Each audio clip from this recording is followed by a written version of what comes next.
Bismillahirrahmanirrahim. Assalamualaikum warahmatullahi wabarakatuh.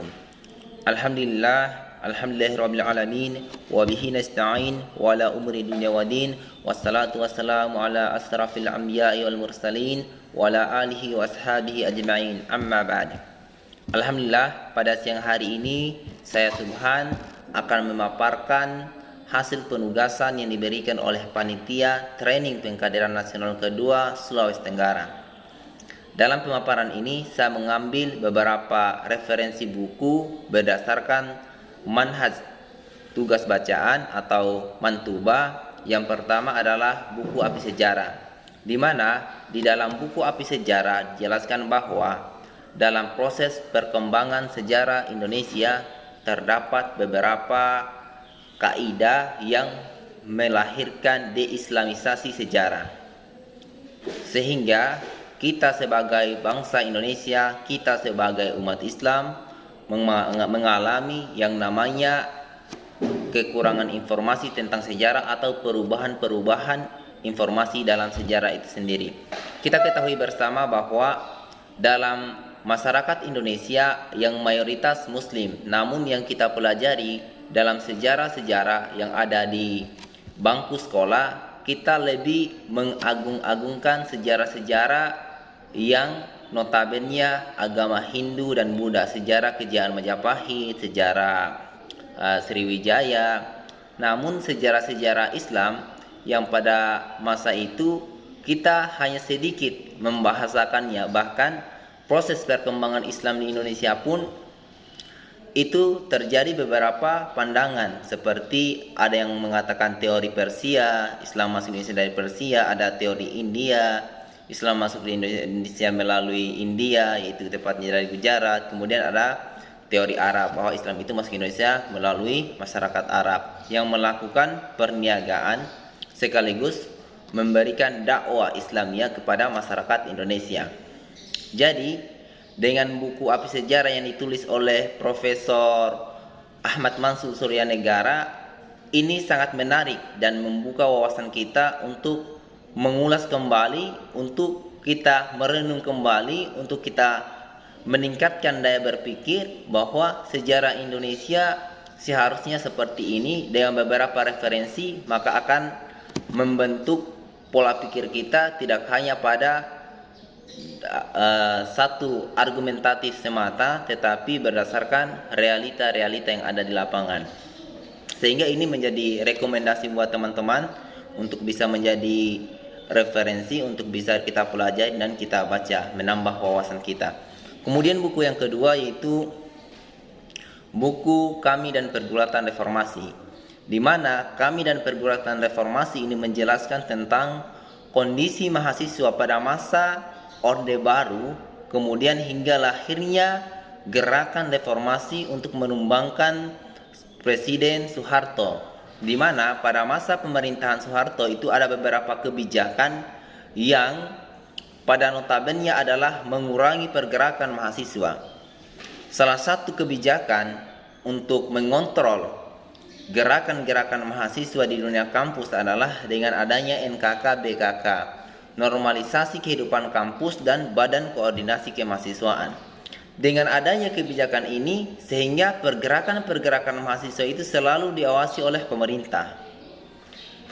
Berhubung untung pada masa itu ada suatu gerakan tarbiyah yang terlepas dari pantauan pemerintah, di mana mereka ini melakukan tarbiyah likoan di masjid-masjid kampus yang sudah lama berjalan, dan ini terlepas kontrol dari pemerintah. Hingga pada tahun 1998 ketika Forum Silaturahmi Lembaga Dakwah Kampus yang ke-10 di Universitas Muhammadiyah Malang, gerakan-gerakan tarbiyah ini mereka berinisiatif untuk mengadakan suatu seruan dalam protes terhadap pemerintah karena krisis multidimensi, sehingga mereka membuat suatu organisasi aksi, yaitu Kesatuan Aksi Mahasiswa Muslim Indonesia atau yang disingkat dengan KAMI, di mana kelahiran KAMI adalah salah satu bentuk keprihatinan yang mendalam terhadap krisis multidimensi yang melanda negeri ini,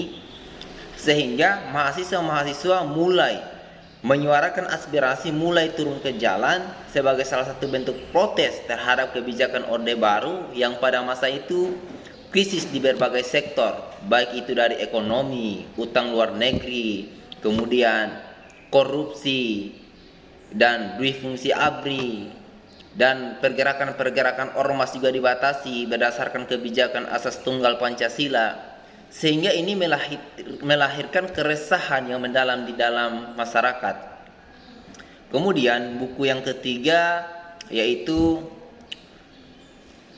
Gerakan Tarbiyah atau buku Tarbiyah Ikhwanul Muslimin, di mana dalam buku Tarbiyah Ikhwanul Muslimin menjelaskan tentang tarbiyah yang dibawakan oleh Imam Hasan Al-Banna yang mendirikan Gerakan Ikhwanul Muslimin pada tahun 1928. Imam Hasan Al-Banna melihat kondisi umat Islam pada saat itu yang mengalami keterpurukan, kemudian memiliki cita-cita untuk membangkitkan Islam, namun tidak memiliki yang namanya kekuasaan dan juga tidak memiliki cara bagaimana untuk membangkitkan umat Islam yang berpecah belah ini, sehingga dia melihat, menganalisis, kemudian menemukan sebuah solusi bahwa kekuatan Islam satu-satu yang ada pada saat itu adalah pemuda. Namun pemuda ini harus dibentuk, harus dididik, harus dibina, sehingga proses pendidikan atau pembinaannya itulah yang dinamakan dengan tarbiyah. Dalam proses tarbiyah ini, para pemuda-pemuda Islam dibina keimanannya, ketauhidannya untuk terus beriman dan bertakwa kepada Allah SWT, sebagaimana dalam Quran surah Az-Zariyat ayat 56, "Wa ma khalaqatul jinna wal insa illa liya'budun." Dan tidaklah kami menciptakan jin dan manusia kecuali hanya untuk beribadah kepada kebaikan Allah SWT.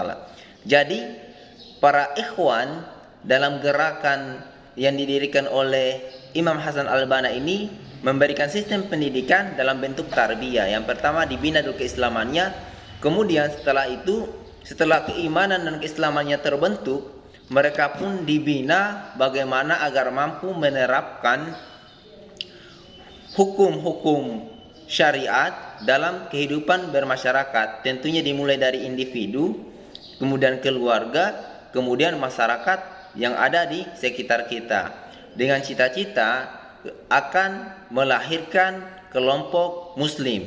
Dari kelompok muslim inilah yang akan melahirkan negara Islam, kemudian hukum Islam. Jadi ini adalah cita-cita yang sangat mulia, dan saya sangat menyarankan kepada kader-kader dakwah untuk membaca buku ini, karena dengan membaca buku ini kita akan mengetahui bagaimana proses tarbiyah kita agar kedepannya kita bisa menerapkan nilai-nilai keislaman dalam kehidupan bermasyarakat, berbangsa, dan bernegara.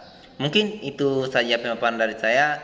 Lebih dan kurangnya mohon dimaafkan. Wabillahi taufiq wal hidayah. Assalamualaikum warahmatullahi wabarakatuh.